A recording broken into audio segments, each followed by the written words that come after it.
देखिए, हमारे साथ झारखंड कांग्रेस के प्रभारी गुलाम अहमद मीर साहब हैं। पहले चरण में झारखंड में 43 सीटों पर वोटिंग हो गई। 20 तारीख को दूसरे चरण में 38 सीटों पर वोटिंग होनी है। इस पूरे चुनाव में आप तो दमखम के साथ कैंपेन कर रहे हैं, कांग्रेस समेत महागठबंधन को कहां देख रहे हैं? देखिए, हम तो पॉजिटिव देख रहे हैं क्योंकि लोग रिस्पांड कर रहे हैं। हमारी सरकार ने 5 साल डिलीवरेंस भी दिया है और अगले 5 साल के लिए हमने बाकायदा एजेंडा दिया, हमने गठबंधन दिया और हमने लीडरशिप क्लियर की कि हमारे अगले 5 साल के लिए भी गठबंधन को चलाने वाली लीडरशिप क्या है, प्रोग्राम क्या है और ऑर्गेनाइजेशन क्या है। जबकि अगले साइड पर ना तो प्रोग्राम ही है ना लीडरशिप ही है, तो लोग वोट करें तो किसको करें।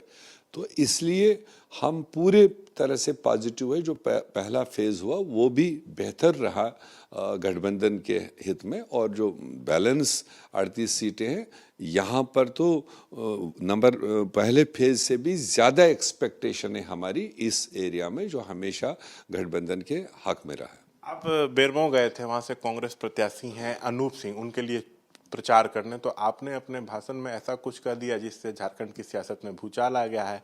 आपने अपने भाषण में कहा कि ना घुसपैठिया देखा जाएगा, ना हिंदू देखा जाएगा, ना मुस्लिम देखा जाएगा। महागठबंधन की सरकार बनते ही झारखंड में 1 दिसंबर से सभी को हम 450 रुपये में गैस सिलेंडर देंगे।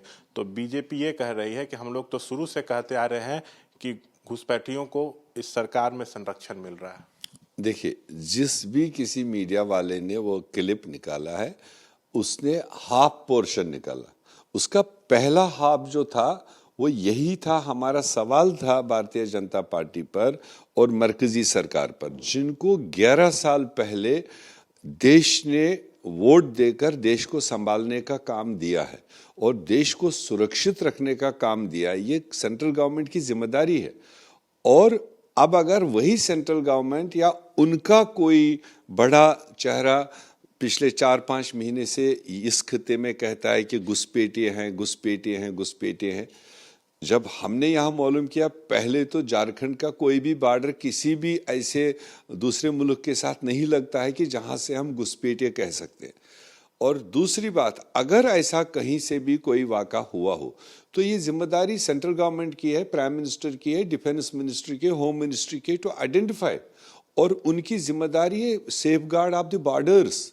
और फिर ये घुसपैठिए कह कर कि वो लोग, भाजपा के लोग, हमारे सेना पर भी बहुत बड़ा सवाल उठा रहे हैं, जो मतलब शायद देश का कोई व्यक्ति और नहीं कर सकता है। तो वो डिफाइन करने के बाद में हमने जब पूछा कि ये घुसपैठिए कौन है, कम से कम गवर्नमेंट ऑफ इंडिया अगर उनके पास कोई डिटेल है लिस्ट आउट करे। अदरवाइज ये झारखंड की जनता को इस तरह से घुसपैठिए करके कह रहे हैं, ये अच्छी बात नहीं है। तो उसी कॉन्टेक्स्ट में हमने फिर कहा कि हम अगर गैस दे रहे हैं 450 रुपये में, हम यहाँ के मुस्तकिल बाशिंदों को देंगे। अगर वो उनके नज़र में घुसपैठिए है तो वो देखे, मगर हमारे लिए तो बाशिंदे है वो। जब तक कि कोई केस सामने नहीं आएगा जो भाजपा को दिखाना है, जो होम मिनिस्टर को दिखाना है, आज तक कोई केस तो सामने दिखाए नहीं।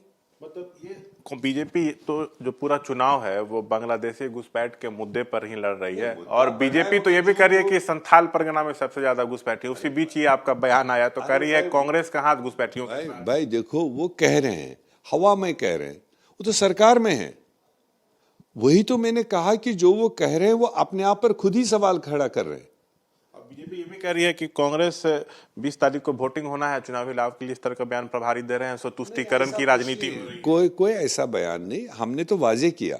सिर्फ उन्होंने एक पार्ट लिया जो एंड पार्ट था, जो उसकी स्टोरी हमने अपने वर्कर्स को, स्ट्रक्चर को बताया वहां पर, जिसका एंडोर्स किया लोगों ने। बल्कि वो फील कर रहे थे कि भाजपा हम यहाँ के लोकल रहने वाले को, अगर बिहार से कोई आया, छत्तीसगढ़ से कोई आया, बंगाल से आया, तो कम से कम उनको ये नाम तो नहीं दिया जाएगा कि घुसपैठिए है। वही सर, जब आप पूरे बयान पर अपना पक्ष रख रहे हैं, बीजेपी चुनाव आयोग से मांग कर रही है कि कार्रवाई हो। अरे वो जहां मांग करे वो करे, बट पूरा वीडियो तो निकाले। उनके उस तरह के बहुत सारे बयान आते हैं। मतलब ये जो घुसपैठिए का मुद्दा जो बीजेपी उठा रही है, आप लोग की नजर में ये सिर्फ सिगुफा है? नहीं, जब तक वो प्रूफ नहीं देंगे, वो तो सरकार में है।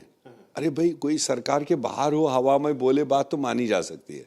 ये तो वो लोग कह रहे हैं जिनको देश को सुरक्षित रखने की जिम्मेदारी है, बॉर्डर्स को सेफ रखने की जिम्मेवारी है। अच्छा सर, इसी बीच चाहे महाराष्ट्र हो चाहे झारखंड हो, बीजेपी के तरफ से नारा दिया जा रहा है बटेंगे तो कटेंगे, बटो जाओगे तो कट जाओगे, एक रहोगे तो सेफ रहोगे। तो बीजेपी का कहना है कि हिंदू तभी सुरक्षित हैं जब एकजुट रहेंगे। झारखंड में भी ये नारा को हम एक्सप्लेन नहीं करेंगे, मगर देश के प्राइम मिनिस्टर या किसी भी मुख्यमंत्री के जबान से जिनको सारे समाज को संभाल कर चलने की कॉन्स्टिट्यूशनल ड्यूटी है, वो इस तरह से कहेंगे तो मुझे नहीं लगता है कि ये कॉन्स्टिट्यूशनली इन ओहदों पर बैठे हुए लोगों को इस तरह की बात रखनी चाहिए। अच्छा, बीजेपी का भी जो अपना कैंपेन चल रहा है उसमें ये बात कहा जा रहा है कि सीएम हेमंत जो थे वो मुख्यमंत्री रहते, भ्रष्टाचार किए, जेल चले गए, जेल से वापस आए तो फिर से सीएम बन गए, उनको सिर्फ कुर्सी से मतलब है, आदिवासियों से कोई मतलब नहीं है। भ्रष्टाचार एक मुद्दा बीजेपी बना रही है, तो क्या ये जायज आपको लग रहा है? देखिए, किसी के कहने से, किसी को टैग करने से कोई भ्रष्टाचारी नहीं होता है।